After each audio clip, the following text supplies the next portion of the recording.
The strategy for dominion is nothing new. It is simple and straightforward. Follow Christ to the cross, to the grave, up to the throne where we reign with him.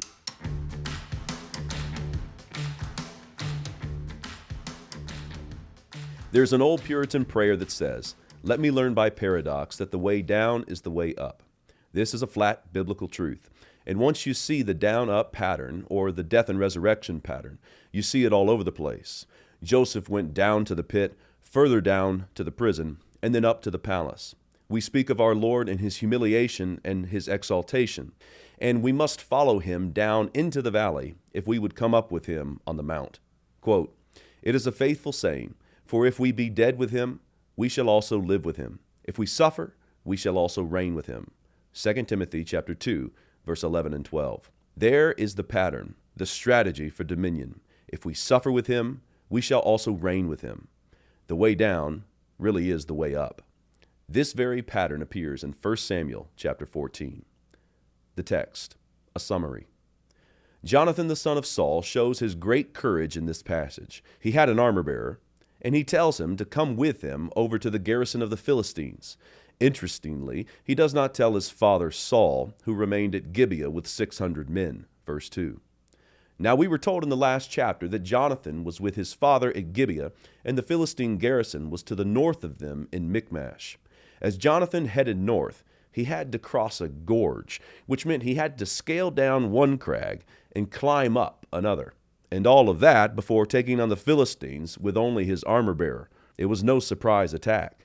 After Jonathan and his armor-bearer made it down one crag, the Philistines looked down from the other and mocked. "Oh, the Hebrews have come forth from their holes." And they told Jonathan to come on up so they could teach him a lesson. Verse 12. Jonathan took this as a sign that God indeed had given them into his hand. So up he climbed. After Jonathan's down and up, his death and resurrection, he slaughtered about 20 men within a half acre of land. Verse 14. The battle was on, and everything from the Philistines to the garrison to the earth itself began to shake. Jonathan's strike was a spark plug. Israel rose to the battle.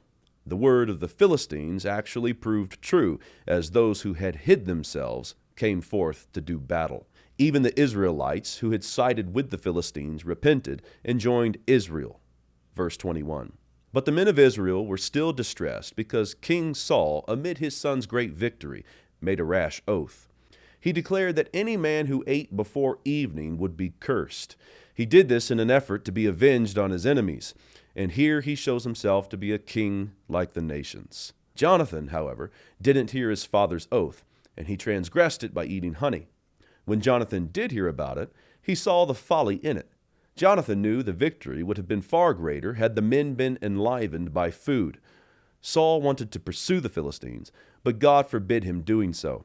Saul then knew sin was in the camp, and after casting lots, it came out that Jonathan had transgressed the king's oath. Saul, remarkably, insisted that his very own son, Jonathan, must die. But the people rescued Jonathan, seeing that he is the one who had brought salvation to Israel. Quite a contrast. There is quite a contrast between Saul and his son. Saul shows us the way to destruction, not dominion. His selfishness is right there on the surface. He wanted to be avenged on his enemies, and he wanted his men to do it for him without any food. Here he follows after Pharaoh's tyranny. Make bricks without straw. Strike down my enemies without food. Saul wanted to put others down so that he could go up, and this is a regular occurrence in the world.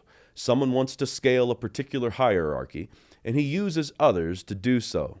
That strategy involves domineering, but it is a terrible and fruitless plan for dominion. Jonathan, on the other hand, is the godly example. He sees Philistines and goes right after them. He's not passing off the hard and dangerous job. He left the safety of Israel's camp, went down the crag, up the other cliff, and conquered. Yes, the job was hard. No, it was not practical to do all of that climbing and then face the enemy alone. But there you have it, a godly man getting the job done.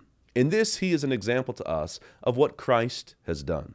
Jesus Christ went down to the grave and came up from death. Upon his resurrection, he too has conquered the enemy like Jonathan. The earth shook after Jonathan scaled that northern cliff, and a great earthquake marked Christ's resurrection as well. Matthew chapter 28, verse 2. When Jonathan struck down the foe, Israel came out from their holes to battle against the Philistines. Likewise, Christ has risen up to strike down the enemy, and we have been raised with Christ to offer ourselves freely on the day of his power. Psalm 110, verse 3. The strategy for dominion is nothing new. It is simple and straightforward. Follow Christ to the cross, to the grave, up to the throne where we reign with him. We often want the enemies of God to fall within a half acre. We yearn for the earth to shake as it did upon Jonathan's victory. But all of that started with Jonathan's sacrifice.